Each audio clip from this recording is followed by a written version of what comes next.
E esse elenco do Cruzeiro é bom e tem condições de bater de frente com Palmeiras e Flamengo e Corinthians e Internacional, porque se fala só de Flamengo e Palmeiras, mas o Campeonato Brasileiro, a Copa do Brasil, a Libertadores, eu acho que vai ser muito mais parelha, muito mais a competição vai ser maior.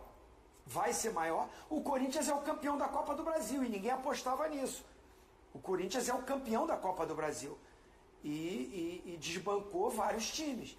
Enfim, se o Gerson chegar, e eu acho que está próximo de chegar, o Tite tem essas opções todas com ele, como ele falou, taticamente, a versatilidade. O Gerson no Flamengo, e muitas temporadas, foi o grande destaque num time recheado de estrelas. Era apontado como Coringa, o cara que jogava em várias funções e jogava todos os jogos. Dificilmente era poupado. Então o Gerson chegando faz o time do Cruzeiro estar no patamar, mas bem no patamar de todos os outros, dos grandes favoritos, para mim. Vamos lá, porque eu acho que o Zinho trouxe um ponto até mais interessante do que só a questão do Gerson, que é talvez o olhar sobre o Tite nessa retomada, porque o comentário que o Zinho fez, a primeira metade de que o técnico brasileiro às vezes apanha mais, eu tô 100% contigo, Tite. Zinho, emparelhei grandes vencedores do futebol brasileiro. Eu só acho que, como hoje existe um olhar de um Flamengo e Palmeiras maiores que a concorrência, eu até acho que se o Tite for terceiro, de forma acompanhando os dois primeiros, eu não sei se ele apanharia, porque eu acho que ainda há a visão de um Palmeiras e Flamengo maiores, independentemente dos treinadores envolvidos. Mas a primeira parte concordo 100%. Agora, eu acho que o Tite, pelo jeito, assim, o Tite é um grande vencedor, eu sou muito fã do Tite, mas eu acho que ele caiu no pós-Copa do Mundo, não por responsabilidade dele, no pós-Copa do Mundo, 2 Copas, aí ele vai pro Flamengo, não dá certo no Flamengo, ele esperou a Europa que não veio, e aí teve a questão da saúde. Eu acho que existe um olhar, talvez, do quão impactante ele ainda seja como técnico. Eu acho que esse trabalho do Cruzeiro tem um olhar de lupa sobre isso. Só uma pergunta, você tá querendo dizer que você pensaria 2 vezes antes de contratá-lo? Eu não. Eu só acho que se o trabalho no Cruzeiro não for dos melhores, vai ter o debate se o Tite... ainda por N motivos, é o mesmo. Como haveria com um jogador de futebol. Seja porque venceu muito. Não estou falando que eu concordo, mas eu acho que isso vai acontecer. Vale lembrar que o futebol hoje não é exatamente o mesmo dos tempos em que ele foi vencedor no Corinthians. Exato. O nível aqui subiu, tecnicamente, tem mais jogadores de alto nível, os investimentos são maiores, vieram técnicos estrangeiros, os times jogam de maneiras diferentes, técnicos bons e ruins, como disse o Zinho. Hoje é mais difícil ganhar o Campeonato Brasileiro do que era, por exemplo, quando o Corinthians ganhou. Lembrando que o time de 2015, para mim, é um dos times mais competitivos e competentes do que o do Corinthians que eu vi na minha vida. Eu concordo que o nível aumentou, mas também acho que aquela época que era um pouco mais, tinha menos essas 2 estruturas maiores do que todo mundo. Assim, havia um embaralhamento maior de forças. Por isso mesmo. Por isso que eu acho que era mais fácil, ou menos difícil. Era muito difícil também. Porque hoje você tem 2 times e talvez 3 com um nível de investimento que não havia naquela época. Ou talvez 3 é o Cruzeiro dele? Talvez 3 é o Cruzeiro, eu acho que eu já considero o Cruzeiro, mas eu só posso falar sobre isso quando ele tiver confirmado. E quando você fala sobre o Tite, expectativa, vai passar muito por quanto o Cruzeiro vai investir. Porque no final das contas, como aconteceu com o Palmeiras nesse ano, o clube gastou quase 800 milhões de reais e não ganhou um campeonato. E aí, obviamente, se não fosse o Abel Ferreira, o técnico, e a Leila, a presidente, que dão muita estabilidade...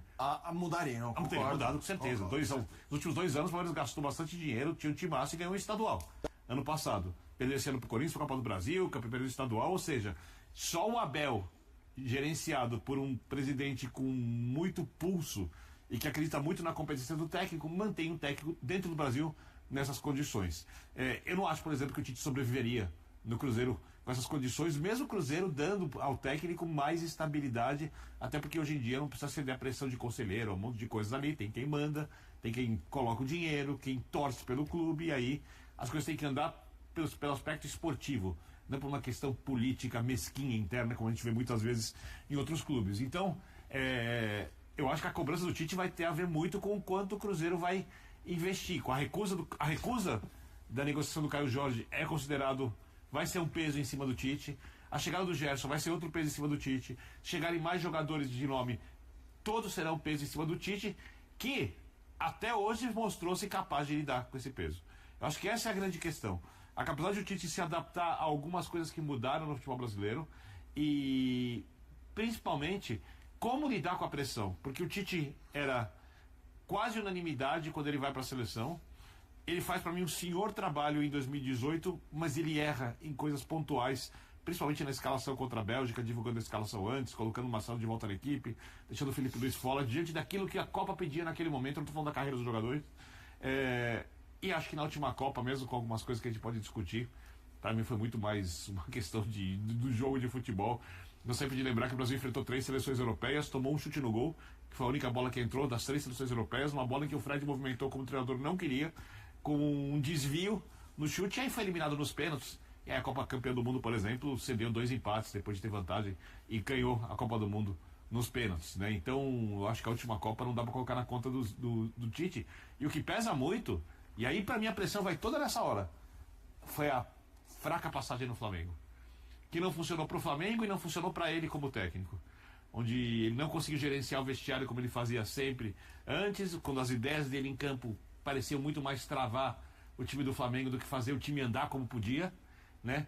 E no Cruzeiro ele herda um trabalho que é diferente dos trabalhos dele, mas é bem mais próximo do que aquilo que o flamenguista esperava, que era um Flamengo Jorge Jesus, porque era sempre, desde 2019 é Jorge Jesus, chega lá novo Jorge Jesus, tem que ganhar como Jorge Jesus, ganha o Rogério brasileiro, não é suficiente, eu entendo perfeitamente, ganha o Dorival, não é suficiente também, por causa da qualidade de jogo, e tudo isso estava nas costas do Tite. No Cruzeiro ele não tem que lidar com isso. Vamos ver se ele consegue ser o Tite vencedor como foi até chegar na seleção brasileira. Zé Elias, eu sou diferente do Birner. Eu sou diferente. Eu acho que eu coloco sim a responsabilidade no Tite nas 2 Copas que ele teve. Ele foi um técnico privilegiado. Ele teve quantos anos para trabalhar na seleção brasileira? 6 anos. 6 meses. Né? Inclusive, ele ressuscitou a seleção da Argentina quando perde em pleno Maracanã a Copa América aqui. Tem algumas coisas que eu acho que assim, o Tite precisa se reciclar. No Flamengo ele tinha uma forma de jogar e permanecia daquela forma de jogar. Agora no Cruzeiro, volto a falar o que eu falei ontem aqui, ele precisa mostrar um outro lado, um lado de mudança de sistema de jogo dentro de 90 minutos. É um time que marca, perde, pressiona, porque assim, nós estamos vendo treinadores mais jovens, como o caso do Felipe, né? O próprio Felipe o Abel e outros treinadores, o próprio Guanais, né? No Mirassol, que mudam o sistema de jogo, que se adaptam aos adversários, que têm estratégias diferentes em 90 minutos, coisa que nós não vimos. Eu, particularmente, não vi no Tite nos últimos tempos. Quando ele é contratado no Flamengo, ele é contratado sim com o peso de um treinador de 2 Copas do Mundo. Sim. Quando ele é contratado no Flamengo, era a esperança de que ele fizesse o time do Flamengo jogar, não como o Jorge Jesus, mas como aquele Corinthians de 2015 que tinha jogado e que jogou um bom futebol mais técnico, futebol com Renato Augusto sendo um grande maestro do time. Jogou muita bola. Jogou demais, e ele era o treinador, e ele não conseguiu fazer isso no Flamengo. No Cruzeiro agora, não vou dizer que avaliar a carreira do Tite, longe disso, pelo amor de Deus, eu acho que a gente não tem que nem questionar esse tipo de coisa, mas existe a questão da aprovação. Vamos provar, vai ter que se provar de novo, vai ter que mostrar uma face que até então ele não mostrou. Esse elenco do Cruzeiro é um elenco que você tem versatilidade, você tem a capacidade de mudar essa forma de jogar do time facilmente. Sim. Facilmente. Ele mesmo falou sobre isso na entrevista que a gente mostrou aqui o trecho sobre jogadores mais versáteis para ter um elenco mais enxuto, exatamente para poder fazer. Mas não adianta falar e depois não fazer, né, Bino? Isso que acho que é uma coisa que a gente questiona muito sobre o próprio Tite. Porque aí quando questionado ele dá volta e não responde o que foi questionado em muitas ocasiões.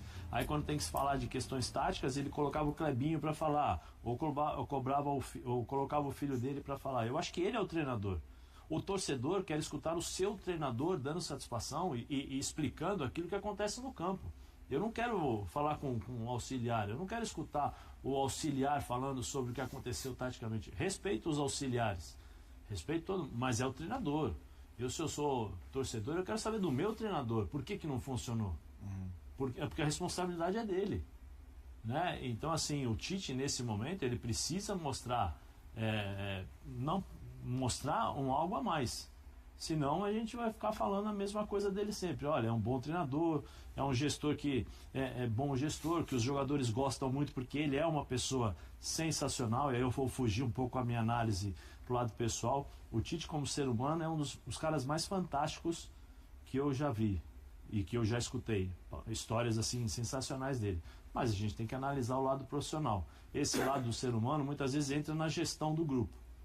Mas esse lado do ser humano muitas vezes não está conseguindo tirar aquilo que se espera do grupo. Né? Então, que ele consiga fazer esse time do Cruzeiro jogar um bom futebol. Porque senão vai cair na pressão de novo. E é resultado, não tem jeito. É resultado. Aí você olha pro vizinho, com alguns problemas, com um monte de coisa e... Opa, torcedor, vamos lá, vamos... Né? Aquele derby todos os dias. Né? E sobre Gerson... Ainda não teremos o martelo batido muito provavelmente nesta quarta-feira. O Pedro Lourenço até deixou a Toca da Raposa 2, mas o pai do Gerson veio novamente a Belo Horizonte. O André Cury, que é um intermediário aí nesta negociação. O Gerson tem o staff dele, que é o empresário Carlos Leite. Esse não veio a BH, mas partes importantes estão em Belo Horizonte. As coisas vão caminhando. Por tudo que eu já escutei até agora, o Jonathan está fora do negócio. Jonathan Jesus, por mais que os russos, eles tentaram a todo momento a presença do jogador na negociação, o entendimento do Cruzeiro é que se você vende o atleta, você vai ter que ir ao mercado buscar um zagueiro, e aí qual zagueiro você vai encontrar, né? Por essas cifras aí. Então, teria que complementar na operação uma grana importante, e além disso, ir ao mercado buscar um zagueiro. Então... O que o Cruzeiro definiu? Ao invés de fazer isso, o Tite gostou muito dos treinamentos do Jonathan Jesus, acha que ele pode valer muito mais do que aquela avaliação ali de 10 milhões de euros. Então, o martelo foi batido para o jogador ficar em Belo Horizonte, e aí o Cruzeiro partiu para um negócio cash. Tete a tete, Cruzeiro e Zenit pelo Gerson. Não tem o acordo ainda total, que é o aceite do Zenit, e aí começa a troca de documentação, né? Mas já há um entendimento de que os valores ali estão muito próximos de bater, né? Incluindo, uma informação importante da negociação, é que uma boa parte deste valor, o Cruzeiro toparia um Pix para a Rússia de pelo menos aí 10 milhões de euros, de cara. Então... é uma negociação que caminha realmente para um desfecho positivo. O Cruzeiro concentra todas as suas forças nesta possibilidade que se tornou muito real nos últimos dias, né? E até, quem sabe, o final de semana, tudo sendo destravado. O Cruzeiro concluiu mais um dia de encontros na Toca da Raposa e segue à espera de um posicionamento do Zenit, da Rússia, para tentar sacramentar a contratação do meia Gerson, de 29 anos. A diretoria celeste trabalha com uma oferta em torno de 27 milhões de euros, cerca de 170 milhões de reais, com parte do montante paga à vista. Com o jogador, os termos principais já estão alinhados. Ao fim das conversas, o diretor executivo Bruno Spindel explicou que o acordo esbarra em ajustes pontuais. Passamos o dia inteiro discutindo com o Zenit a situação do Gerson. É uma negociação extremamente complicada e continua sendo bastante dura. A proposta, que consideramos ousada e muito interessante pelo atleta, permanece válida. Trata-se de uma operação complexa com muitos detalhes relevantes, e está justamente nesses pontos que ela segue emperrada, afirmou. Spindel evitou assegurar um final feliz para o negócio. Ainda assim, internamente, o Cruzeiro mantém confiança na possibilidade de avanço, sobretudo pelos valores colocados à mesa.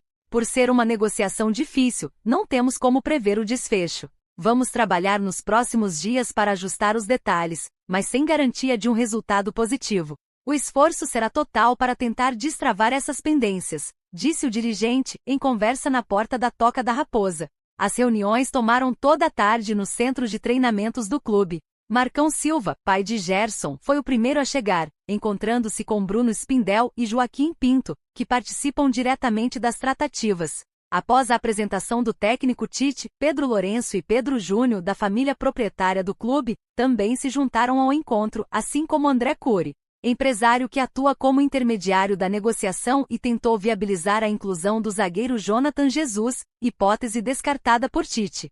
O encontro avançou até a noite, mas sem um acordo definitivo, já que a resposta do Zenit ainda não foi dada. Mais cedo, ao deixar o CT, o proprietário do Cruzeiro, Pedro Lourenço, demonstrou otimismo. O pessoal está lá, acredito que hoje seja Natal na Rússia. As coisas estão andando bem. Falta apenas os russos aceitarem. Estou bastante confiante, comentou. Na Rússia, o Natal é celebrado no dia 7 de janeiro, conforme a tradição do cristianismo ortodoxo, que segue o calendário juliano. Temos um enorme respeito pelo Zenit, pela cidade de São Petersburgo e por tudo que o clube representou para o Gerson, para mim e para nossa família. Existe o desejo de disputar uma Copa do Mundo? É um projeto interessante, mas tudo depende do entendimento entre Cruzeiro e Zenit. Temos contrato, somos gratos pelo que o clube nos proporcionou e ainda nos proporciona. Vamos aguardar, declarou. O Cruzeiro tenta contratar Gerson desde dezembro. Inicialmente, o Zenit indicou que só aceitaria negociar o jogador por 40 milhões de euros, cifra considerada fora da realidade pela diretoria celeste. A primeira oferta do Cruzeiro envolvia 12 milhões de euros fixos mais a cessão do zagueiro Jonathan Jesus, avaliado também em 12 milhões de euros, que interessava aos russos, mas a proposta foi recusada. Na sequência, o clube mineiro apresentou uma nova investida sem incluir Jonathan, vetado por Tite, sinalizando 25 milhões de euros e depois, elevando o valor para 27 milhões. Desde então, o Cruzeiro mantém forte expectativa de fechar com o meia. Gerson chegou ao futebol russo no meio do ano, após ser vendido pelo Flamengo, mas não conseguiu uma sequência consistente, em parte por lesão. Ele disputou 12 partidas e marcou um gol pelo Zenit. E aí, galera, o que acharam? Deixem suas opiniões nos comentários. Não se esqueçam de deixar o like, se inscrever no canal e ativar o sininho para receber as notificações. Até mais, Nação Celeste! Vamos pra frente!